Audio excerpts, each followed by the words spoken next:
Sabe, existe uma ideia no mundo corporativo, quase uma ilusão, de que a gente consegue prever o futuro com precisão, o suficiente para se manter seguro. Hoje, a gente vai desmontar essa ideia. Vamos mergulhar numa forma completamente nova de pensar o risco, especialmente num mundo que, francamente, não segue mais os nossos mapas antigos. Por muito, muito tempo, gerenciar riscos era quase sinônimo de prever o futuro, né? A gente acreditava que, olha, com dados históricos, com modelos estatísticos, a gente ia conseguir construir um muro contra o inesperado. Só que essa crença, hoje em dia, não é só uma falha. No mundo que muda o tempo todo, ela se tornou perigosa. E veja bem, não é que essas ferramentas sejam inúteis, claro que não. Mapas de risco, matrizes de probabilidade e impacto, tudo isso ainda tem seu valor. Mas o ponto-chave é este: eles já não dão conta do recado sozinhos. O mundo de hoje não nos apresenta apenas riscos que a gente já conhece. Ele traz choques que pareciam impossíveis, rupturas que mudam o jogo e ameaças que ficam ali, na nossa cara, sendo ignoradas até que seja tarde demais. Para conseguir navegar nessa nova realidade, a gente vai precisar de um novo vocabulário, de novas metáforas. Então, é hora de conhecer o que a gente poderia chamar de zodíaco dos riscos. São três criaturas, digamos assim, que nos ajudam a entender a natureza da incerteza hoje e os desafios que ela nos impõe. A primeira criatura desse zodíaco é o famoso cisne negro, um conceito do Nassim Nicholas Taleb. Pensa só, a internet, a crise financeira de 2008, uma pandemia global, são eventos que estão completamente fora das nossas expectativas normais. Não tem nada no passado que aponte para eles. E o mais curioso é que depois que eles acontecem, a gente olha para trás e cria uma historinha que faz tudo parecer óbvio e inevitável. É o tal do viés da retrospectiva em sua forma mais pura. Em seguida, vem o rinoceronte cinza. Diferente do cisne negro, ele não é uma surpresa. Pelo contrário. Imagina um perigo de 2 toneladas, bem visível, correndo na nossa direção. E ainda assim, por uma mistura de negação, de inércia ou de paralisia na hora de decidir, a organização simplesmente escolhe não fazer nada. É aquela ameaça gritante que a gente insiste em não querer ver. E aí, por fim, a gente chega na criatura mais complexa de todas, o cisne vermelho. A distinção aqui é fundamental. Ele não é só um evento inesperado. Ele é uma ruptura que quebra os nossos modelos mentais, a forma como a gente entende o mundo. Pensa na inteligência artificial transformando tudo, na crise climática, em ciberataques sistêmicos. São eventos que tornam as nossas velhas ferramentas de análise obsoletas. Fica difícil entender o que está acontecendo, mesmo enquanto está acontecendo. E entender essa diferença é crucial. O cisne negro, ele desafia a nossa capacidade de prever o futuro.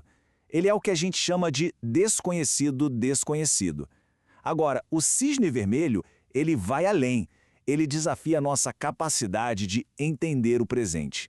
Muitas vezes ele é um conhecido ignorado, sabe? Os sinais estão lá, mas são abafados pela nossa própria forma de pensar, pelo nosso modelo de mundo que já não serve mais.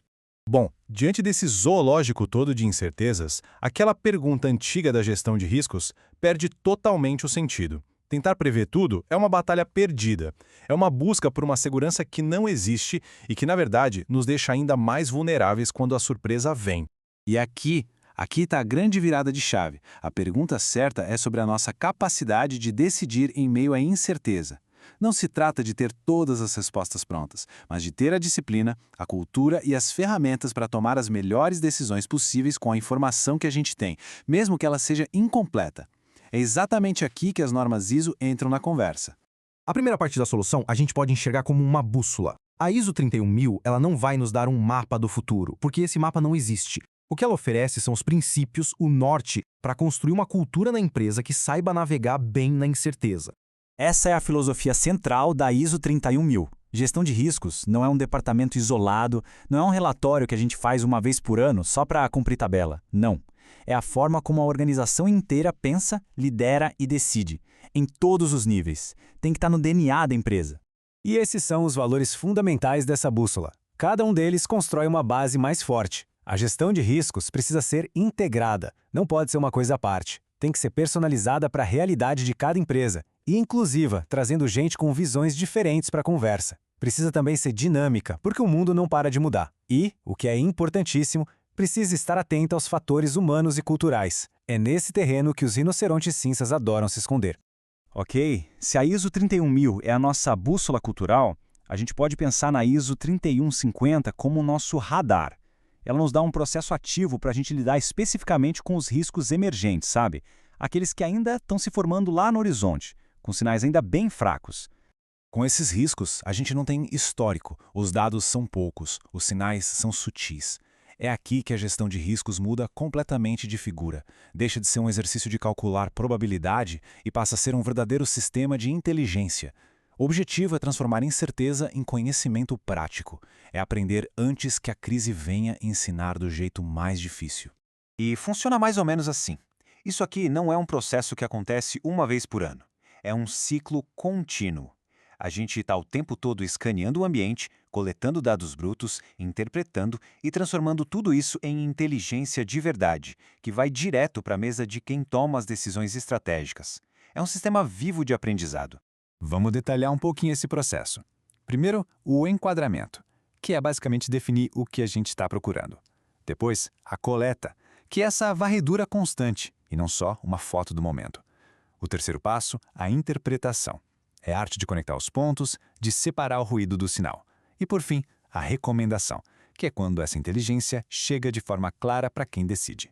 Certo. Então, o que a gente tira de tudo isso? O que significa, na prática, abandonar essa ilusão de que a gente pode prever tudo e abraçar a disciplina da inteligência? E isso, para a alta direção, muda o jogo. Maturidade não é mais ter planos perfeitos, é sobre cultura executiva. É sobre ter a humildade de admitir o que não se sabe e a coragem de ouvir os alertas que são incômodos. É criar um ambiente seguro para que as perguntas difíceis apareçam, antes que a crise force essas perguntas. Olha, abandonar a ilusão da previsão não significa abandonar o método. Pelo contrário, significa usar o método certo para o tipo certo de incerteza. A estratégia, então, fica assim. Para riscos conhecidos, processos robustos. Para rinocerontes cinzas, decisão corajosa. Para os cisnes negros, resiliência e capacidade de absorver o choque. Para os riscos emergentes, inteligência contínua. E para os cisnes vermelhos, navegação estratégica e muita adaptação. No fim do dia, é isso que define o sucesso.